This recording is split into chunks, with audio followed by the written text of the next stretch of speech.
Biz Mersin Görme Engelliler Spor Kulübü'nü kurarken Mersin'de görme engellilere hitap eden bir kulüp yoktu. Spor aktivitelerine katabilmek için arkadaşlarımızı görme engellileri bu işin içine çekebilmek için büyük bir gayretle işte Serdar arkadaşımızla, diğer arkadaşlarımızla birlikte ne yapabiliriz de yola başladık. Şu noktaya gelene kadar sporcu sayımızı 40'a geçirdik. Bunun yanı sıra ikinci dönem bilgisayar kursunu başlattık. Braille alfabe ile yola Kur'an kursunu başlattık.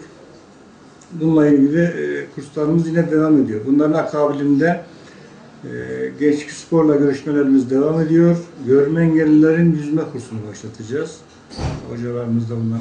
Bize sizlerden istediğimiz, işte görme engellilere destek verilirse, önündeki engeller kaldırılırsa hiçbir engel tanımıyoruz diye sloganımız var.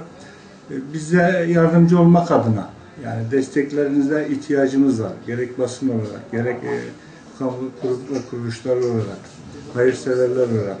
Örneğin az önce görüntülerini aldığımız bilgisayar kursumuzu, yaptığımız laboratuvarımızı, bilgisayarlarımızı hayırsever, diğer dizaynlarını da Yenişehir Belediye Başkanlığımızca dizayn edildi, alındı.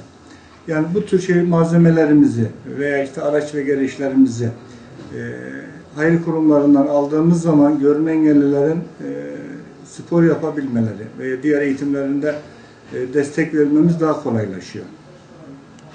Yani bu konuda da hani biliyorsunuz derneklerin bir geliri yok. Geliri olmayınca da bazı şeylerde zorlanıyoruz. Zorlanmamamız için de işte hayırseverlerin, kurum ve kuruluşların, bunların da en büyük desteği olduğu zaman kurslar daha başarılı olur. Biz kimlere hitap ediyoruz? Her yaş gruptaki 0-7 yaşından başla üst grubu açık olmak üzere her yaştaki görme engellilere spor yaptırma şansımız var. Örneğin 50 yaşındaki bir arkadaşımızı biz haltere götürdük ve başarılı oldu. İşte atletizme götürdük, başarılı oldu. Yani her yaştaki insan eğer eğitilebilirse başarılı arkasından geliyor. Bizim amacımız Mersin'deki görme engellileri bir çatı altında toplamak.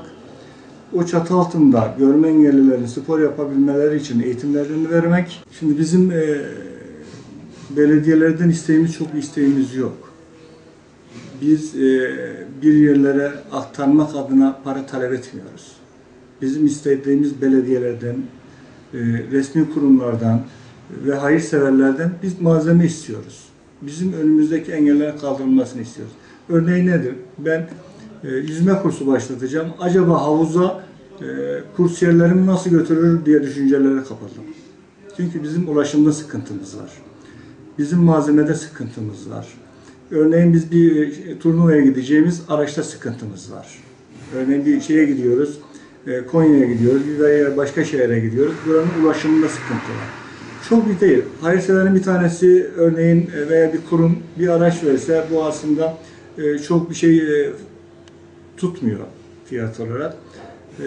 Aynı zamanda bize yapılan tüm bağışların makbuz karşılığı var. Bunu da gider olarak düşürülebiliyor.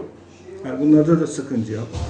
Bizim en büyük sıkıntımız dediğim gibi engelli arkadaşlarımın taşınabilmesi için mutlaka bir araca ihtiyacımız var. Bunu gerek kiralama yoluyla, gerek bize araç tahsisiyle, kurum ve kuruluşlardan, hayırseverden özellikle benim istediğim bu.